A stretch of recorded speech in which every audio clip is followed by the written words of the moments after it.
Orang yang mengandalkan Tuhan. Saya ingin buka dengan pantun.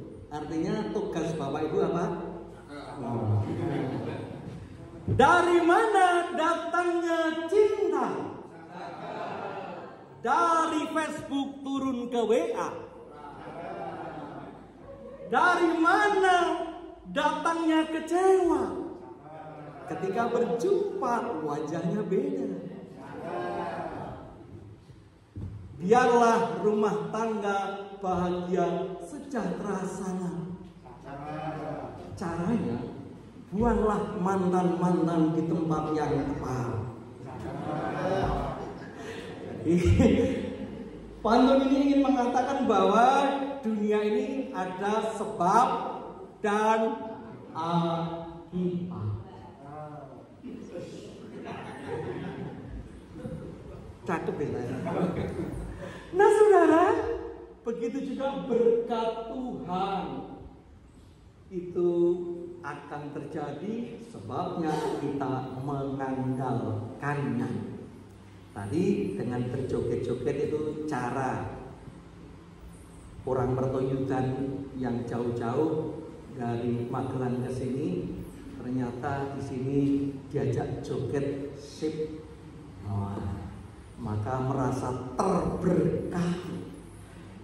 Ada gaya mengandalkan Tuhan dari Komisi Adius. Tentu gayanya beda Bapak Ibu. Ini ada jemaat kami yang namanya terkenal dengan nama Mbah Yati. Ini usianya sudah 90-an, masih bisa menyanyi. Kita lihat Mbah Yati in action. Yuk dunia.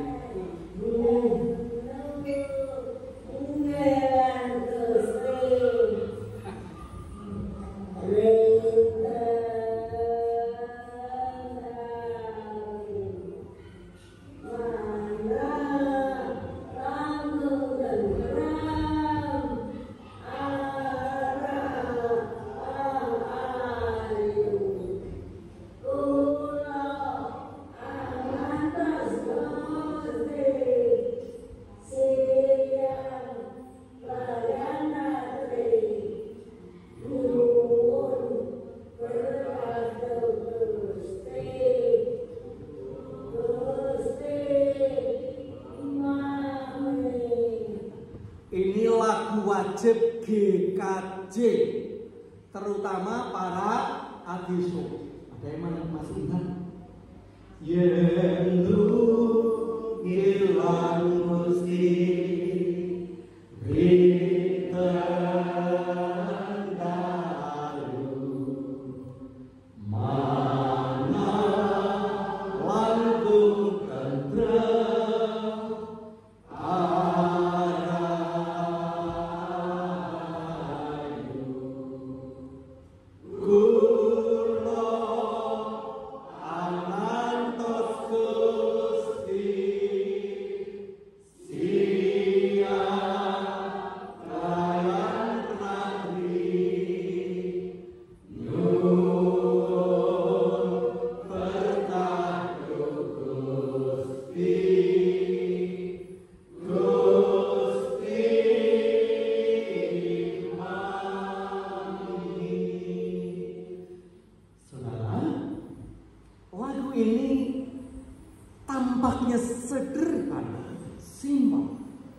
bahwa kebahagiaan itu adalah perkara batin, perkara jiwa.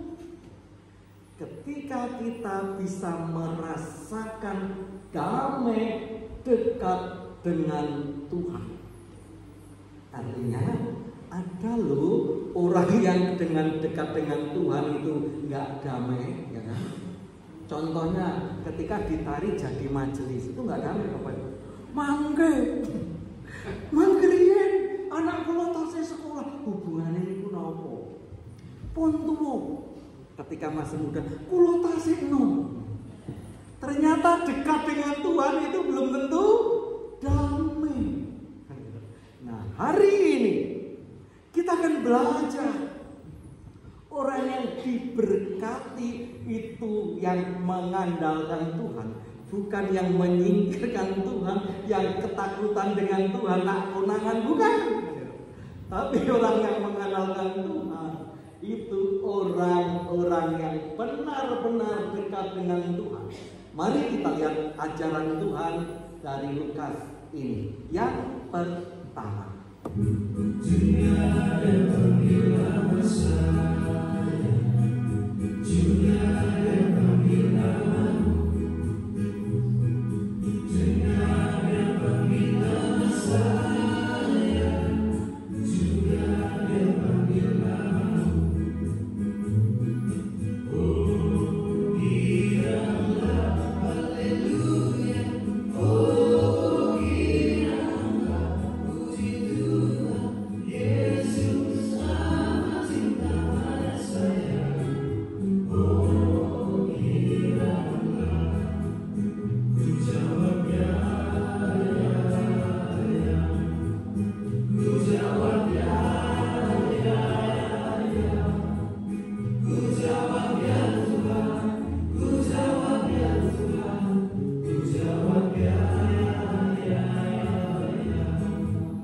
Bapak Ibu, kita baca ayatnya 1, 2, dan 3. Mereka datang untuk mendengarkan dia.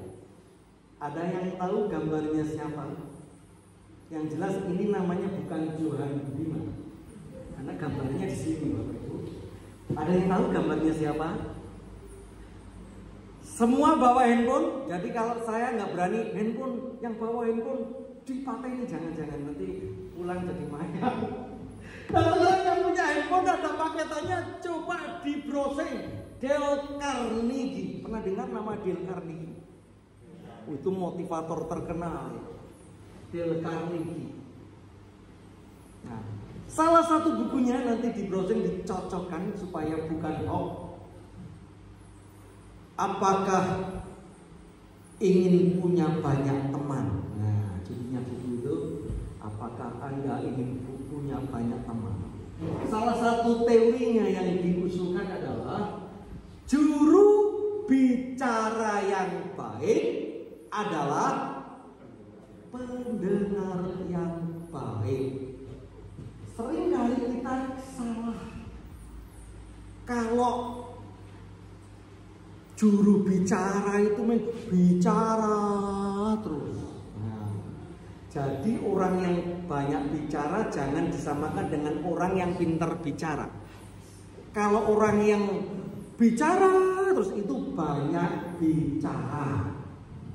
Kalau tahu kapan bicara, kapan tidak bicara, itu pintar bicara. Orang yang pintar bicara itu perlu data dulu. Yang diajak bicara itu siapa? Maka bicaranya akan asik. Tetapi kalau langsung terocos, nggak mau tahu, pokoknya ngomong, itu bukan juru bicara, tapi banyak bicara. Sama seperti ketika kita berdoa. Seringkali kita menerjemahkan berdoa itu ngomong pada Tuhan. Tambah tingkatannya perintah pada Tuhan, menuntut pada Tuhan. Tetapi doa itu komunikasi dengan Tuhan. Maka kita harus Maka harus kita pertama adalah mendengarkan Tuhan. Kan tema beberapa minggu yang lalu, ajarlah Tuhan kami mengenalmu, begitu ya. Jadi Tuhan Yesus mengajarkan ketika doa itu harus mengerti kepada siapa. Maka pertama itu dipuji, ya Bapa, ya Bapa yang ada di surga, dimuliakanlah namamu. Seringkali kita kemuliaan Tuhan hanya disinggung sedikit, yang lain pengemisan. Pengemisan kan minta itu doa syafaat kan, Bapak Ibu. Bapak Ibu pernah ke Gunung Tidar di Magelang. Itu sekarang ada istilah siwaya, apa tuh? Siarah. Disingkat siarah wisata. Itu disingkat. Sekarang siarah dan wisata. Itu di sana ada banyak begal, ada banyak pengemis. Bapak Ibu pernah coba teliti doanya pengemis? Saya nggak tahu kalau di daerah Banyumas dan Magelang beda atau sejen ya. Kalau biasanya ada kurikulumnya begini kalau di Magelang, tapi jangan ditiru ya Bapak Ibu dan nggak usah dipraktekkan. Begini. Loh piantun, kula nyuwun piantun, mangke kula dongaaken jenengan pikantuk berkah piantun, nyuwun paring-paring piantun gitu kan. Itu hampir sama. Coba dicek. Besok perlu di video nanti dicek gimana. Itu masuk di dalam kurikulum pengajaran gereja.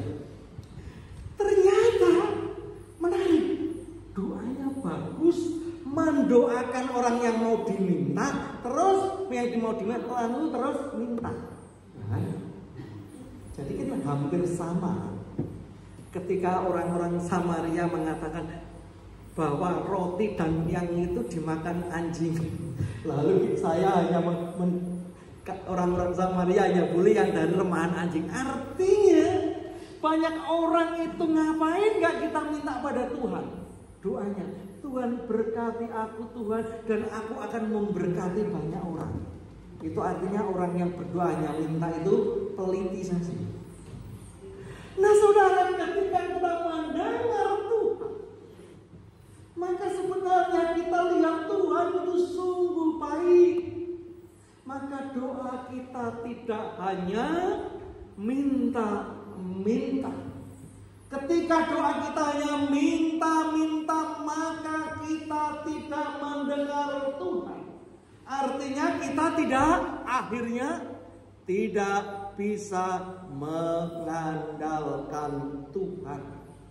Bapak Ibu, kalau di kelompok ini kadang-kadang pendeta titen. Jadi kalau ini sinten sing didongake keseliu, ada yang masuk angin pusing-pusing keseliu masuk angin puskesmas. Apakah salah? Tidak. Tetapi Paulus mengajarkan kalau aku menderita, maka itulah bukti bahwa aku menghayati penderitaan Kristus. Artinya kendala sakit yang kita alami jangan selalu kita artikan untuk minta kesembuhan. Jangan selalu, bukan berarti nggak boleh. Tapi sekali-kali itu supaya koreksi hati, supaya kita lebih mengandalkan Tuhan. Kalau ada orang Kristen sakit, lalu didoakan. Biasanya hari Minggu hanya beribadah di satu gereja, setelah sembuh ke 10 gereja sekabupaten Banyumas. Mujizat enggak? Mujizat enggak? Mujizat. Yang kedua, orang Kristen sakit, didoakan enggak sembuh, semakin sakit. Tetapi ke gereja 20 gereja di GKJ Banyumas, mana yang lebih mujizat, saudara? Yang pertama atau yang kedua? Yang kedua.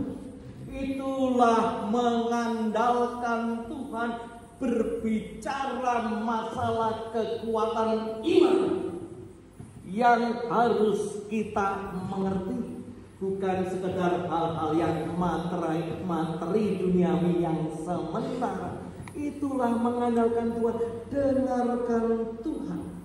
Ketika Rasul Paulus sampai 3 kali berdoa karena sakit apa? Rasul Paulus sakit apa Bapak Ibu? Sakit duri dalam daging. Karena memang ilmu kedokteran belum ditemukan. Mungkin apa ya kira-kira sekarang duri dalam daging? Kenapa Pak Dokter? Nah, duri dalam daging itu sakit kenapa nih? Oh, susupen. Oh, ini paling gini susupen dah ini. Ini kurang mari-mari ini nak susupen itu disudet. Ini sampai 3 kali. Akhirnya Paulus sadar. Ternyata biarlah kasih karunia. Bapak Ibu, biasanya orang yang melayani Tuhan. Nah, jadi pelayan-pelayan Tuhan itu bukan hanya pendeta. Emang yang lain pelayan setan. Semuanya juga pelayan Tuhan, saudara. Kadang-kadang merasa kalau sakit, kalau jadi pendeta itu enggak bisa sakit, enggak bisa marah, enggak bisa krisis moneter. Bisa Bapak Ibu. Tapi bukan berarti Tuhan tidak bisa kita andalkan.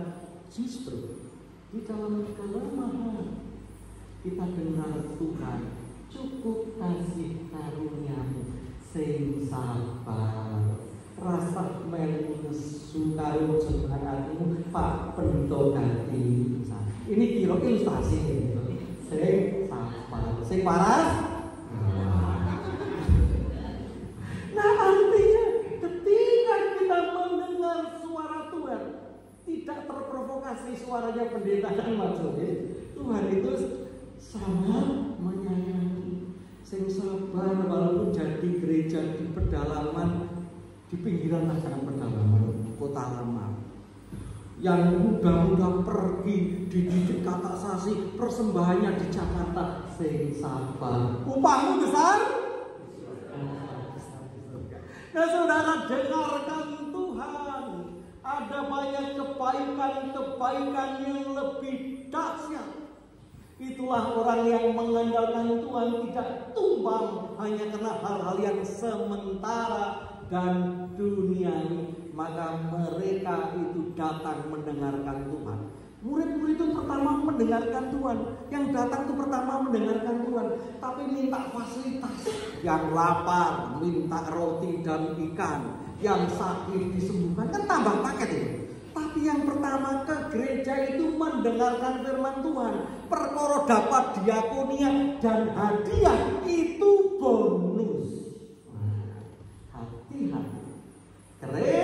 Gereja di Indonesia, mungkin gereja Jawa, ada banyak mental kami sendiri. Itulah keprihatinan. Kita harus bergerak. Kita harus menjadi orang-orang yang mengandalkan Tuhan, tidak mengandalkan donatur, tidak mengandalkan yang paling kaya memberikan sumbangan. Itu bonus. Tapi orang yang mengandalkan Tuhan adalah orang yang membuka telinga hatinya bahwa Tuhan selalu memberkati dan patut untuk diandalkan. Itu yang pertama. Selanjutnya saudara, ya, multimedia.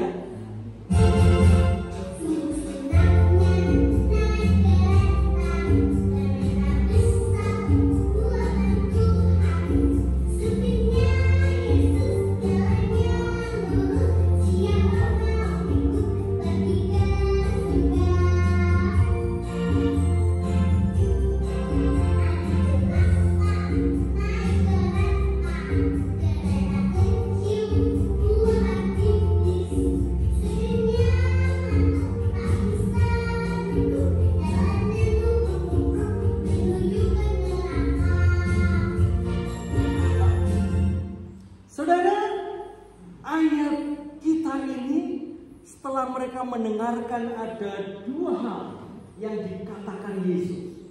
Yang pertama adalah ucapan bahagia. Yang kedua celaka atau peringatan, warning. Nah, yang pertama, ya, gambar keretanya dimunculkan lagi.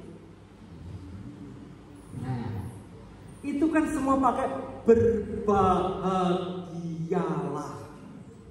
Tapi yang seperti apa? Ini kadang-kadang bisa protes saudara kita. Kita lihat ini ya, kita buktikan berbahagia yang seperti apa. Tuhan mengatakan berbahagialah hai kamu yang miskin. Oh, Bayangkan orang miskin itu berbahagia. Tetapi ini bicara ketika kita ada bersama Tuhan. Ketika orang miskin di hadapan Tuhan, maka hatinya akan dengar kata-kata teman kita yang mengatakan begini, waspadalah, waspadalah. Siapa yang ngomong? Bang Napi. Kejahatan itu bukan karena ada hati yang selalu jahat, tapi ada kesempatan. Kesaksian pribadi ini. Nah saudara,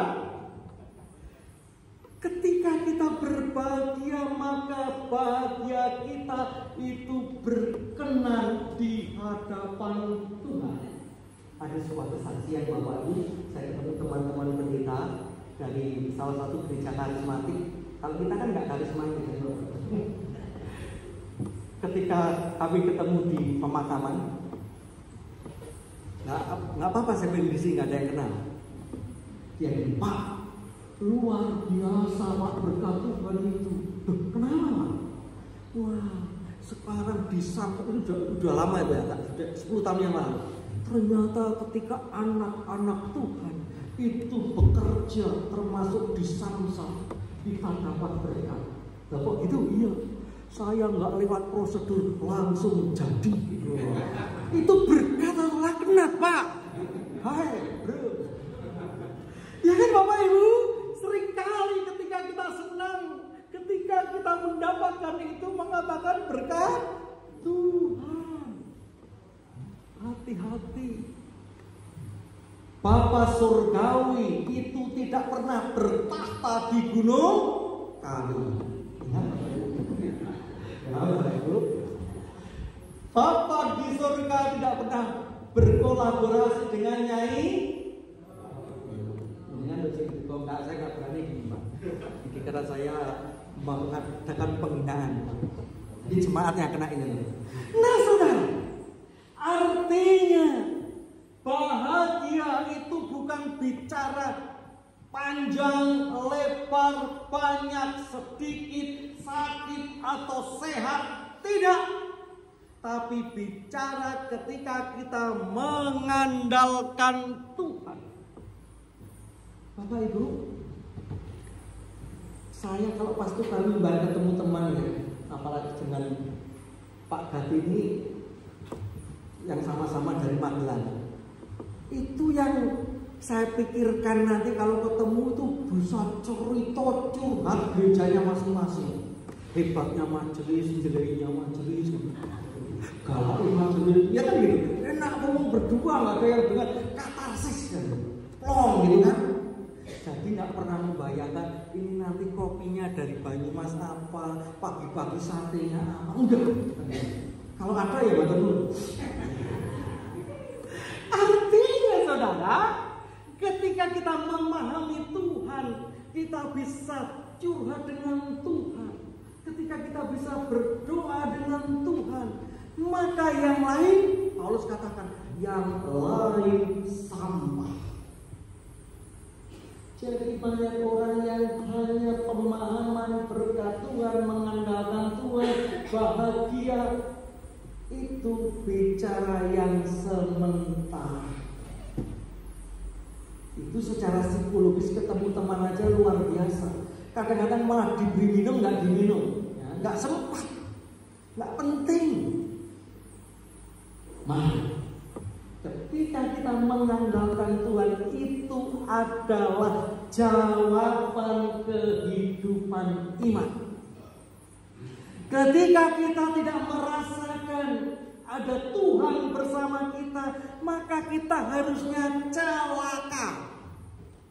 Tapi seringkali ketika tidak dekat dengan Tuhan, bahagia, ya, sama Ibu, bahagia. Ketika jauh dari majelis lalu sing ngene iki, nggak ada yang ngampiri PA, bahagia. Masih masuk kelompok kok ternyata belum buka, bahagia. Ketika dibuka urunan. Nah hari ini mari kita ubah paradigma kita. Berbagi berbahagia artinya ketika kita mengandalkan Tuhan.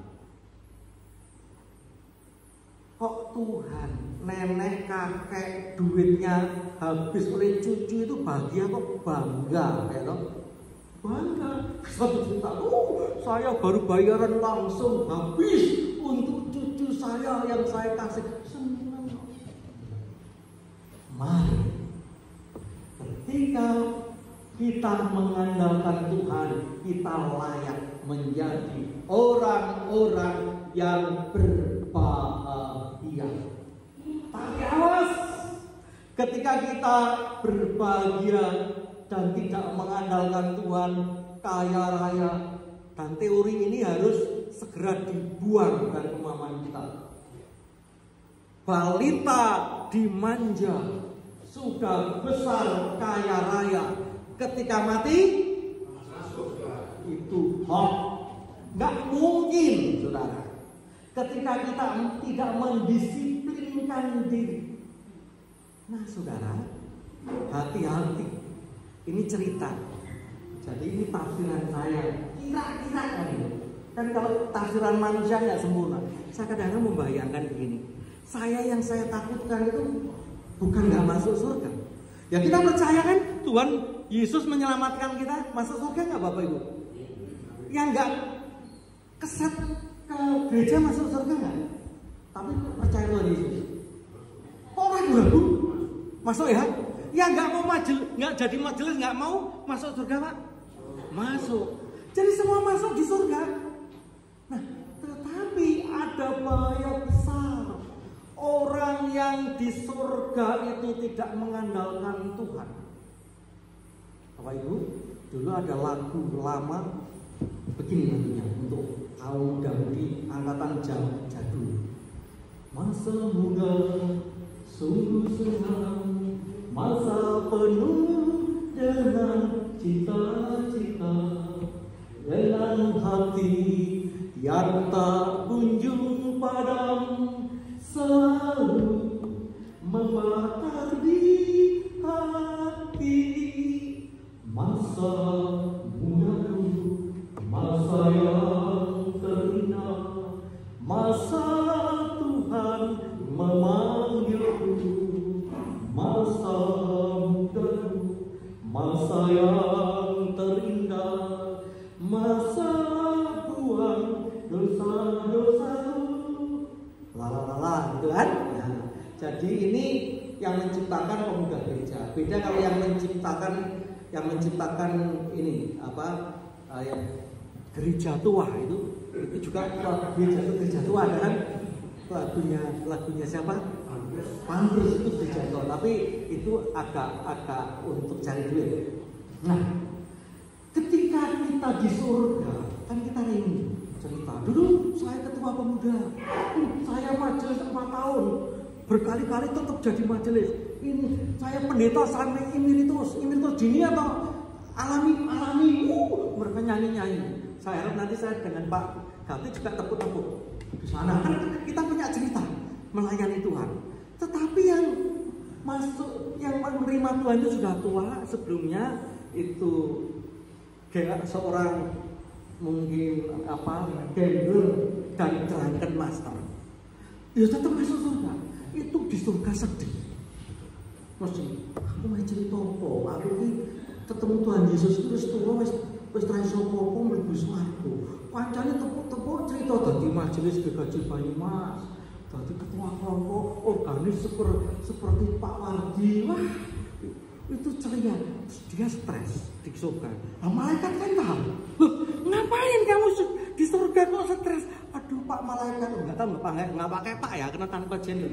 Aduh malaikat, saya sedih karena saya nggak bisa bercerita sukacita karena dulu saya nggak mengandalkan Tuhan.